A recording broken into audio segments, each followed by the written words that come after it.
За сайн байцгаана уу гэгчнэраа та бүхэндээ энэ сайхан өдрийн мэндийг хүргэе. Тэгээ өнөөдөр та бүхэндээ хандан ярих боломжтой байгаадаа маш их баяртай байна. Удахгүй Монгол төмний баяр ёслол цагаан сар болох гэж байгаатай холбогдуулан өнөөдөр та бүхэндээ гэр бүлийн түүх болон ариун сүмийн талаар яриа бэлтэж хуваалцгаар энэ боломж олдсонд маш их баяртай байна. Монголчууд бид олон зууны турш цагаан сар хэмээх энэ баярыг тэмдэглэж ирсэн. Тэгээд энэ баяраар дамжуулан бид нэр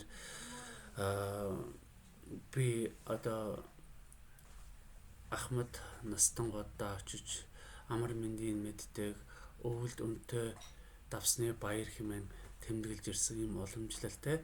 Тиймээс Ахмад наснуудаа ажиллахаас гадна удаан уулзаагүй хамаатан садан мөн үеэлүүдтэйгээ бид нэр энэ баяраар уулзах боломж олддог. Тийм учраас та бүхнийг энэхүү баяр ёслолыг зүгээр нэг тэмдэглээд өнгөрүүлэх биш, гэр бүлийн түүхээ хөтлөх боломж гэж хараасаа хэмээн хүсэж байна. Тэгээд цагаан сараар дамжуулан хамаатан садан болон Ахмад буурлуудтайгаа уулзахдаа дараах зүйлсүүдийг хийгээсэй гэж хүсэж байна. Үүнд нэгдүгээрт Ахмад настан болон хамаатнуудынхаа дурсамжуудыг аудио хэлбэрээр яриулаад аудио хэлбэрээр хадгалж авч үлдэхийг уриалж байна. Хоёрт гэр бүлийн модонд дутуу байгаа мэдээллийг урьдчилан тодорхойлоод тэгээд хамаатан садан болон ах дүүсэндээ айлчлахдаа энэ мэдээллүүдэд тодруулаарай гэдэг уриалгыг өгч байна.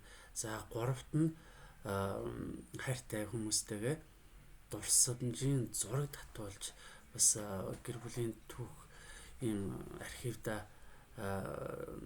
нэмэрлж хадгалаасай гэж хүсэж байгаа. За тэгээд гэр бүлийн түүхийг идэвхтэй хөтэлдэг гишүүд их хвчлэн дээшээгээ 3-4 үеч гэдэг юм уу яваад гаццсан байдаг. Тэгээд энэ нь монголчууд маань мэдээлэл архивын мэдээлэл байхгүй. Тэгээд 39 оны хилмигдүүлэлтийн үед маш олон одоо энэ төрлийн материалууд устж алга болсонтой холбоотойгоор бид нэр дээшээгээ өвөг дээдсийнхээ мэдээллийг олоход маш хүндрэлтэй байдаг. Гэхдээ энэ нь бидний гэр бүлийн түүхийг хөтлөд дууссан гэсэн үг биш. Буюу бид нэр хөндлөнгөөр энэ нь юу гэсэн үг вэ гэхээр одоо ах дүү нарийнхээ үр хүүхд, тэдний үр хүүхд эсвэл эхнэр нөхөрч гэдэг юм уу эсвэл үеэлүүдийнхээ мэдээллийг бид нэр оруулах ийм боломж байж идэг. Эдгээр хүмүүс маань одоо амьд байгаа хүмүүс буюу эсвэл ер нь бол одоо насны хувьд саяхан өнгөрсөн тийм хүмүүс байж идэг учраас мэдээлэл нь олдоход харьцангуй амар буюу боломжтой ийм зүйлүүд байж идэг. Тэгэхээр энэ зүйл дээрээ та бүхнийг анхаараасай гэж хүсэж байна. Тэгээд энэ мэдээллийг цуглуулах гайхалтай цаг үе бол цагаан сарын баяр. Тийм учраас энэ баярыг та бүхнийг ашиглаж маш олон мэдээллийг цуглуулж гэр бүлийн түүхээ урагшлуулах боломжтой гэдгийг би та бүхэнд гэрчилж байна. Тэгээд гэр бүлийн түүхийн ажил бол бид нарыг ариун сүм рүү хөтэлдэг. Ариун сүм бол Бурхны нандин өргөө. Монгол улс маань Бурхны ариун сүм баригдах тэр гайхалтай түүхэн үйл явцын гэрч болсон ийм азтай үеийн хүмүүс бид. Тэгээд удахгүй Монголд ариун сүм маань баригдаад бид нэр гэр бүлийн түүхийн ажлынхаа дагуу олон хүмүүсийн авралын ёслолуудыг тэнд гүйцэтгэх боломжтой байх болно гэдэг зүйлд би маш их итгэлтэй байдаг. Тэгээд ариун сүмтэй холбоотойгоор би өөрийн түүхийг та бүхэнтэй хуваалцахыг хүсмээр байна. Тэгээд номлолд анх гараад удаагүй байхдаа Хонконгийн ариун сүм рүү явах боломжтой байсан.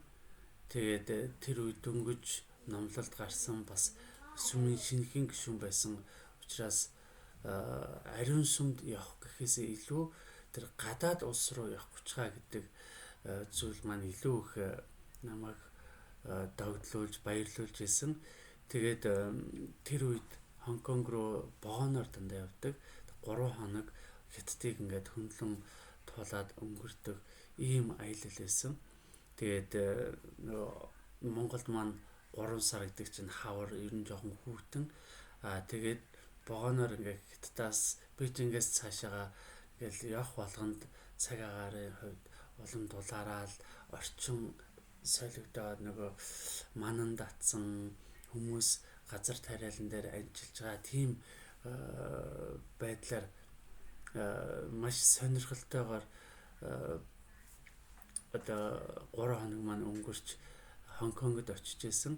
Тэгээ Хонконгод очиод ариун сүмд ороход мэдээ сайхан байсан ч яг ариун сүмийнхаа утга учирыг сайн ойлгоогүй юм шиг санагддаг. Гэхдээ үүнээс хойш 20 жил гаруй дараа их нэртэйгээ мөнхийн холболт хийлгэхээр ариун сүмд очих үед энэ гайхалтай газрын тэнд болдог ёслолуудын утга учирыг илүү ихээр ойлгож эхэлсэн. Тэгээд харамсалтай нь үүнээс хойш ариун сүм орохгүй явсаар хагаад 5 жилийн дараа буюу Бригам ангийн их сургуульд оюутан болж очиод ариун сүм дахиж орох юм боломж олдсон. Энэ үед ягаад ч юм яг анх удаа ариун сүмд орж байгаа юм шиг тийм мэдрэмж төрж исэн.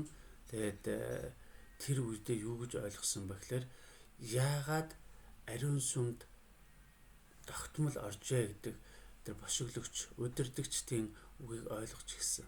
Яагаад тэгэхээр ариун сүм бол суралцсан өргөө бид нар ариун сүмд орох болгондоо заавал зарим ямар нэгэн зүйлийг сурж байдаг.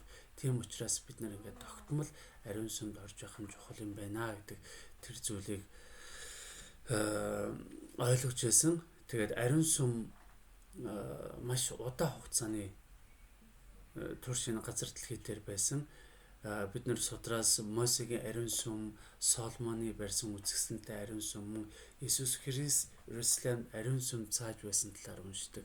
Мөн сургаал баг гэрээнд сүм дөнгөж зохион байгуулагдсны дараа гишүүд удирдагчид мөрдлөг хавчлага дор байсан ч их эзэн гигантнуудыг ариун сүм барь гэдэг зарилгыг өгч байгаа талаар бид нар уншдаг те.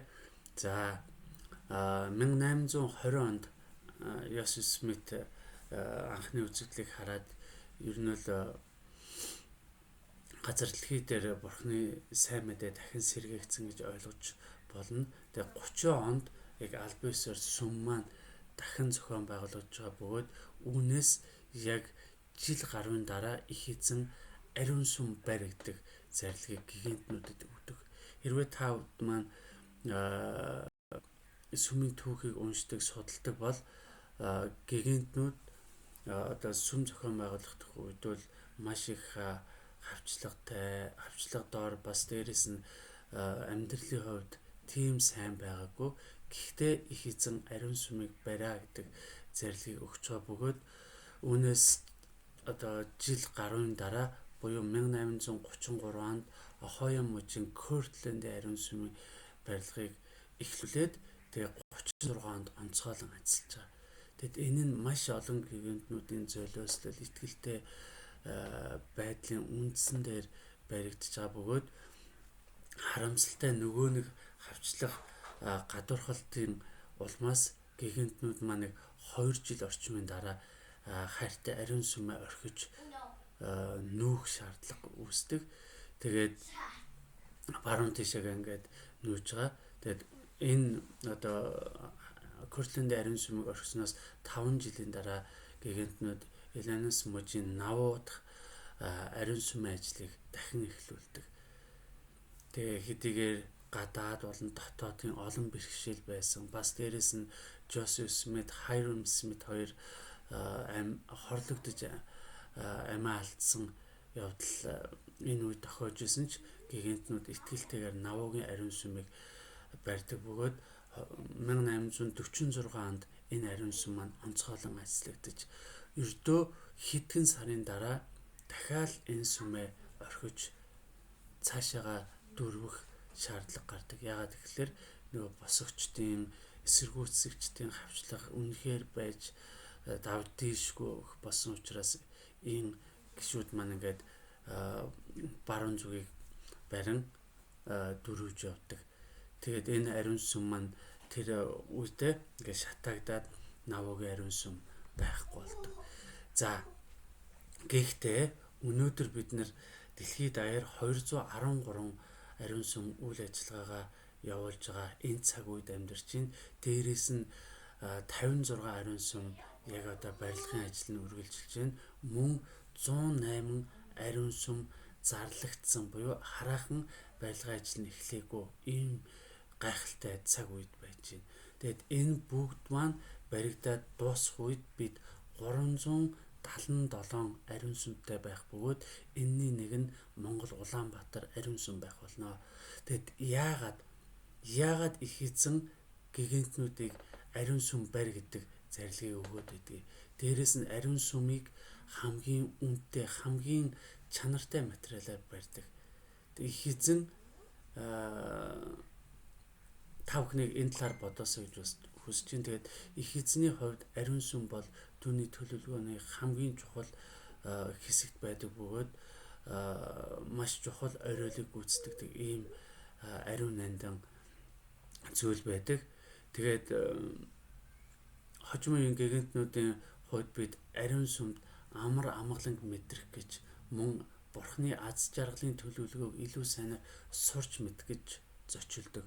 Ариун сүмд хосууд мөнхийн холболдоо хийлэгдэг, мөн гişүүд сайн мэдээний дагуу амьдрах боломжгүй эсвэл өөрсдийн сонголтоор сайн мэдээг сонгоогүй ч нас барсан тэр хайртай хүмүүсийн төлөө авралын ёслолуудыг гүйцэтгэдэг. Намайг сүмийн гишүүн болсноос хойш Монголд маш олон удирдагч нар, ерөнхий эрх мэдэлтнүүд айлчилж ирж ирснийг би мэддэг. Тэгээд тэр үед гигантнууд одоо сүмийн гишүүдийн зүгээс асуудаг асуулт нь юу байсан бэ гэхээр Монгол хизээ ариун сүмтэй болох вэ гэдэг асуулт байсан бөгөөд ерөнхий эрх мэдэлтнүүдийн өгдөг хариулт нь яг адилхан буюу энэ нь та нараас шалтгаална гэдэг зүйл байсан. Тэгээ энэ нь юу гэсэн үг юм бэ гэдгийг би тухайн үед нэг сайн ойлгодгүй. Яагаад одоо 5 жилийн дараа, 10 жилийн дараа, эсвэл жилийн дараа баригдана гэд хэлчих болдгоо ингээд бөөрөнхий хариулт өгөөд идэг юм бэ гэдэг зүйл дээр жоохон эргэлздэг байсан. Гэхдээ энэ зүйлийг бид нэр бодоод үзэх юм бол тэгээд одоо Монголд ариун сүм зарлагдсан байгаатай ингээд харьцуулаад үзэх юм бол биднээс шалтгааллах гэдэг маань ерөөсөө бид нар итгэлтэй болсон үед, бид нар бэлэн болсон үед, бид нар гэр бүлийн түүхийн ажлаа сайнаар хийж эхлэх үед ариун сүм баригдах юм байна гэдэг тэр зүйл нь маш тодорхой болж ирэх юм байна. Тэгээд би ариун сүмтэй холбоотой өөрийн бас нэгэн туршлагыг та бүхэнтэй хуваалцгасыг. Тэгээд Бригамянгийн их сургуульд оюутан болж очоод Лайд ариун сүмд 2 жил орчим ариун сүмийн ажилтнаар үйлчлэх боломж тохиосон. Тэгээд Лайгийн ариун сүм бол тийм том биш, дунд зэргийн хэмжээтэй ариун сүм. Гэхдээ одоо 5 өдөр ажилдаг. Тэгэхдээ 600 орчим итгэлтэй, үйлчлэх хүсэлтэй ийм ах эгч нар тэнд үйлчлдэг. Үйлчлэх гэдэг маань яг одоо ариун сүмийн ажилтан одоо үүрэг оройлд тэд нар маань үйлчлдэг гэсэн үг. Тэгээд ерөнхийдөө миний хувьд өглөөний хамгийн ихний сешн буюу хэсэгт нь ажилтдаг байсан бөгөөд энэ 6 цагаас эхэлдэг. 6 цагаас эхлэх тэр сешны маань бүх ажилчид 5 цагаас цуглаад өглөөнийхөө хурлыг бэлтгэл ажиллаа хийгээд тэгээд 6 цаг гэхэд үйлчлүүлэгчтэй авч үйлчлэх ийм боломжтой байдаг. Тэгээ миний хувьд яг оюутны байранд амьдарч ирсэн. Тэр нь яг ариун сүмийн хажууд учраас тулгаж босоод очиход ямар ч асуудалгүй. Гэхдээ арлын нөгөө талд амьдардаг ах нар, эгч нар бүр өглөө 2-3 цагийн үед босоод тэгээд 5 цагт амжиж ирэхийн тулд маш их золиослог хийдэг. Тийм гайхалтай ах эгч нарыг хардаг. Тэднэрээс маш их тийм хайр, итгэлтэй байдлыг мэдэрдэг байсан. Тэгээд тэр эдгээр настай ч гэсэн өдөржингөө ариун сүмд үйлчилж байгаа хүмүүсийг харах үнэхээр гайхалтай байдаг гэсэн. Энэ хүмүүс Бурхны одоо ариун сүмд үйлчлэхийн тулд ийм их золиослол хийж байгаа. Тэгээд бидний хувьд бас одоо хэрвээ Монголд ариун сүм манд баригдахад үйлчлэхэд бэлэн үү гэдэг асуултыг бас та бүхнээс асуугаасаа гэж хүсэж байна. Бүр ядахад ариун сүмдээ бид нэр тогтмол очих тийм одоо боломж бид өөрсдөө гарах уу гэдэг зүйлийг та бүхнээс өөрсдөөсөө асуугаасаа гэж хүсэж байна. Тэгээд үүнээс гадна ёслоод явагдахын тулд сүмээр ариун сүмээр үйлчлүүлдэг одоо ах эгч нар буюу одоо патрон гэж ярьдаг тийм хүмүүс байх ёстой. Дээрэс нь тэр ариун сүмд явагдчих ёстой ёслолуудад шаардлагатай нэрс байх ёстой. Тэгэд энэ нэрсүүдийг ер нь ариун сүмийн түлш гэж ярьдаг юм байлээ. Одоо ямарваа нэгэн одоо гал асаахад биднэрт мод аргал эсвэл нүүрс ч юм уу хэрэгтэй байдагтай адилхан бид нар ариун сүмийг өвийн үйл ажиллагаа явуулахад зайлшгүй шаардлагатай зүйлс бол нас баргастын нэрс байж байдаг.